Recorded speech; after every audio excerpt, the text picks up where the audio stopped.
Assalamualaikum warahmatullahi wabarakatuh. Halo, perkenalkan nama saya Ermidia Putri, NPM 201063109052. Saya dari kelas 1B Agroteknologi. Saya dari Universitas Singapura Bangsa Karawang, Fakultas Pertanian, Program Studi Agroteknologi tahun 2020. Di video ini saya akan menjelaskan tentang materi evolusi.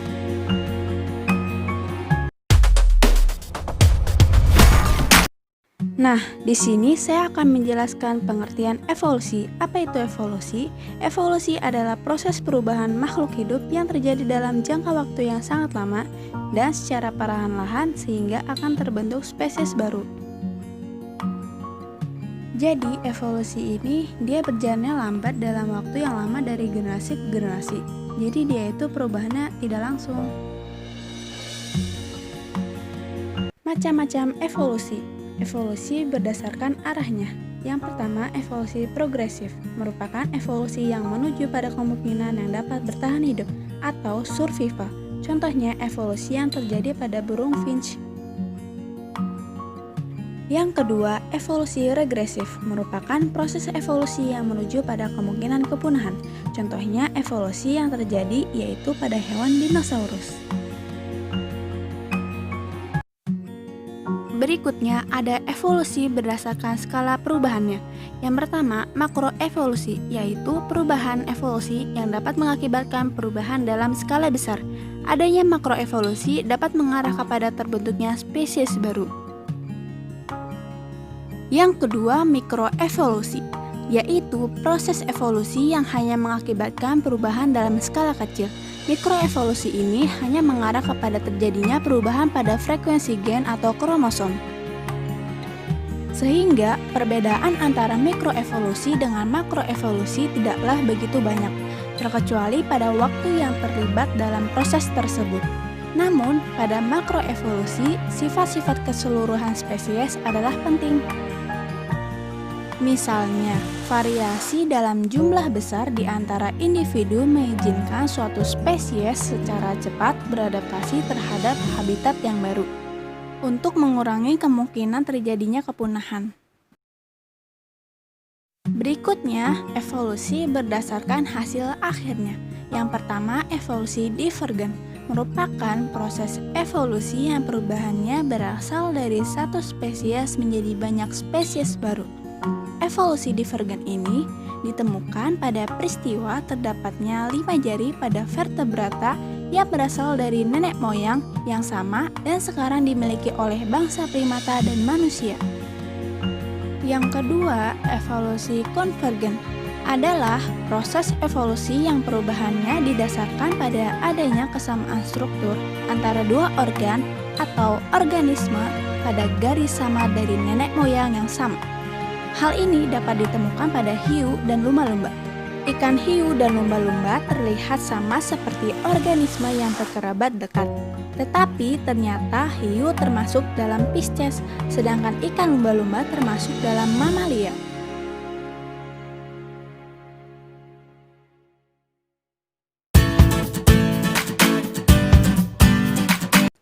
Ciri-ciri evolusi.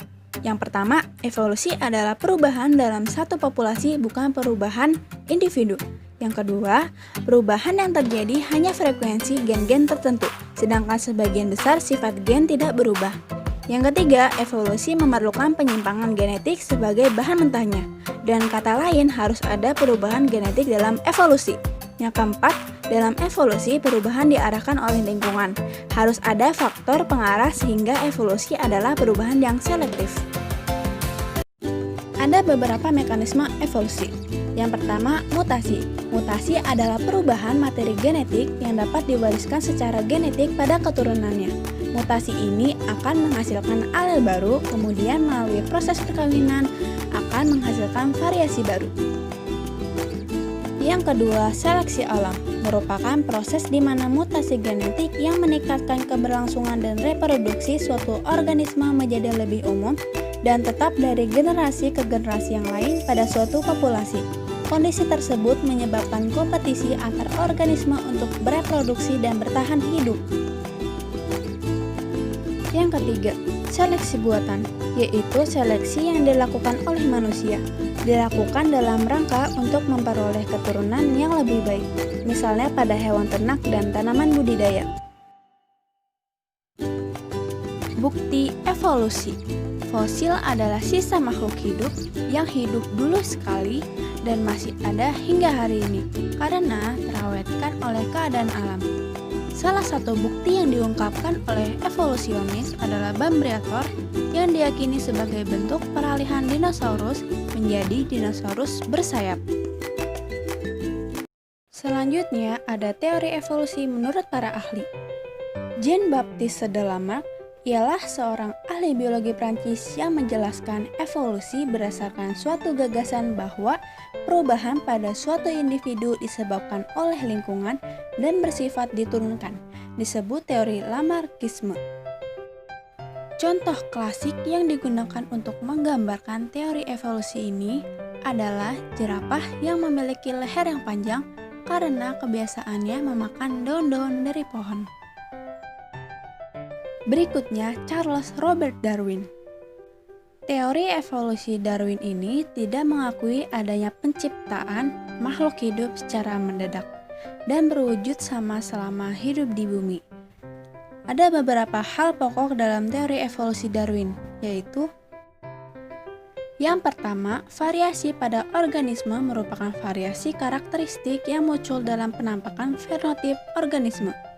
Yang kedua, terjadi seleksi alam dalam kehidupan organisme. Individu yang mempunyai variasi yang sesuai dengan lingkungan dapat tetap bertahan hidup dan berkembang biak. Namun, individu yang mempunyai variasi yang tidak sesuai dengan lingkungan akan tersingkir.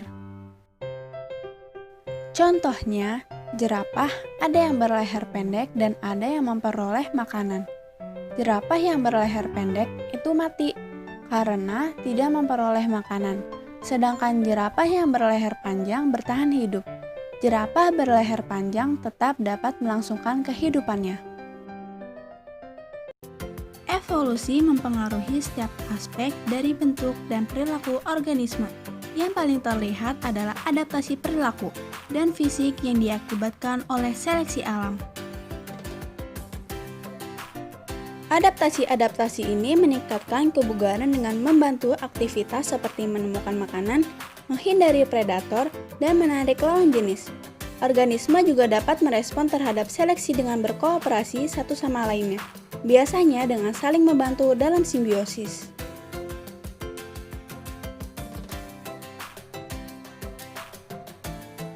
Dalam jangka waktu yang lama, evolusinya menghasilkan spesies yang baru melalui pemisahan populasi leluhur organisme menjadi kelompok baru yang tidak akan bercampur kawin.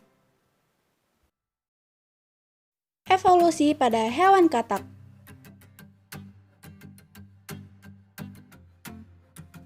Sebuah fosil berusia 280 juta tahun yang berasal dari spesies katak yang telah punah. Katak awalnya dilahirkan di air, hidup di sini untuk beberapa saat, dan kemudian muncul di darat setelah menjalani proses yang dikenal dengan metamorfosis. Satu-satunya mekanisme perkembangan yang dikemukakan oleh evolusi adalah mutasi. Metamorfosis tidak muncul akibat peristiwa kebetulan sebagaimana mutasi. Sebaliknya, perubahan ini dihasilkan oleh kode genetik dalam katak. Dengan kata lain, fakta telah membuktikan bahwa ketika seekor katak lahir, ia akan memiliki tubuh yang memungkinkannya hidup di darat. Melalui metamorfosis ini, katak mengalami perubahan bentuk. Di akhir perubahan yang sempurna ini, mereka menjadi teradaptasi untuk hidup di darat. Fosil Gerobatrachus memberikan pemahaman yang jauh lebih penuh atas asal-usul dan evolusi amfibi modern. Tengkorak, tulang belakang, dan gigi dari Gerobatrachus merupakan campuran dari fitur katak dan salamander. Fosil memiliki dua tulang menyatu di lutut, yang normalnya ada pada salamander, dan sebuah telinga timpa ikan sangat besar atau disebut gendang telinga. Ia juga memiliki tengkorak yang ringan dan lebar seperti katak. Tulang belakangnya tepat merupakan intermediate antara katak dan salamander modern dan primitif.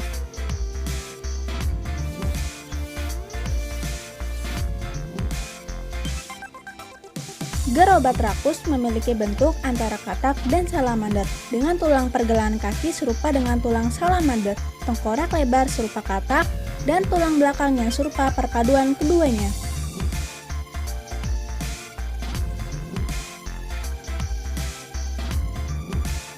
Fosil tersebut memunculkan dugaan bahwa amfibi modern mungkin berasal dari dua kelompok, di mana katak dan salamander berasal dari amfibi purba yang disebut Temnospondyls.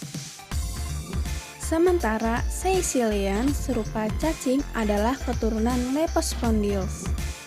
Gerobatrachus hottoni sendiri ini ditemukan di Texas tahun 1995 oleh tim peneliti dari institusi Smithsonian, yang salah satu anggotanya adalah almarhum Nicholas Houghton. Dari situlah fosil tersebut diberi nama.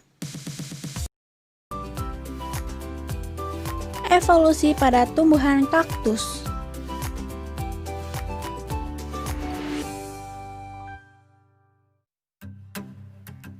Kaktus termasuk ke dalam kelompok tanaman berduri atau Cactaceae. Nama kaktus berasal dari bahasa Yunani yaitu kaktos, yang berarti suatu jenis tanaman berduri. Tanaman ini berasal dari benua Amerika. Penemuan fosil kaktus di barat benua Amerika diketahui bahwa kaktus telah tumbuh 100 juta tahun silam dengan morfologi lengkap, terdiri dari batang, cabang, ranting, dan daun.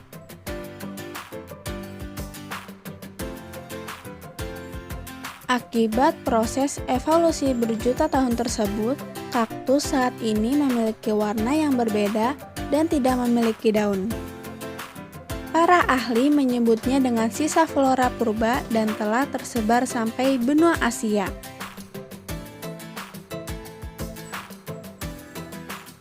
Akibat proses evolusi, tanaman kaktus yang tumbuh kembali dengan ukuran batang kaktus yang lebih pendek.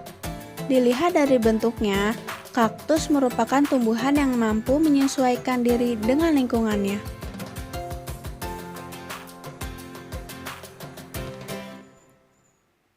Kaktus dapat bertahan hidup dari terpaan alam dengan melakukan penyesuaian atau perubahan-perubahan pada tubuh tanaman, seperti ukuran daun mengecil atau bahkan tidak berdaun, akarnya menyempit, dan batangnya dijadikan tempat penyimpanan air cadangan.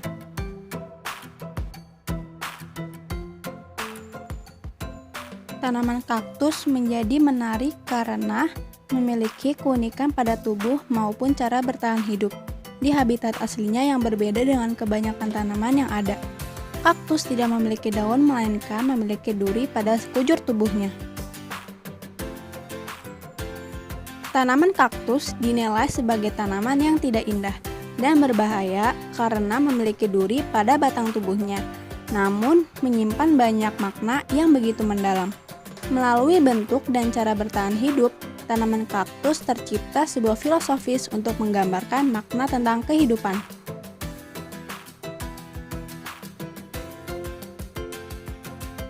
Tanaman kaktus menjadi reinterpretasi mengenai kehidupan. Berdasarkan filosofi yang ada pada bentuk maupun cara bertahan hidup, tanaman kaktus dengan obsesi-obsesi simbolis tentang ketenangan, kebahagiaan, berbagai persepsi tentang tanaman kaktus, kehidupan yang fleksibel, tumbuhan yang dapat mempertahankan hidup di tempat tanaman lain yang tidak dapat tumbuh, tanaman yang kuat, tanaman yang berharga, tanaman yang mampu bertahan sendiri, tanaman yang unik, serta harmonisasi atau keselarasan sebagai ekspresi kehidupan manusia. Tanaman kaktus merupakan tanaman sukulen yang biasa tumbuh dengan subur di lingkungan padang pasir yang gersang.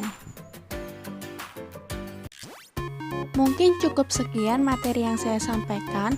Mohon maaf bila ada kesalahan dan kekurangan. Terima kasih. Wassalamualaikum warahmatullahi wabarakatuh. Bye-bye.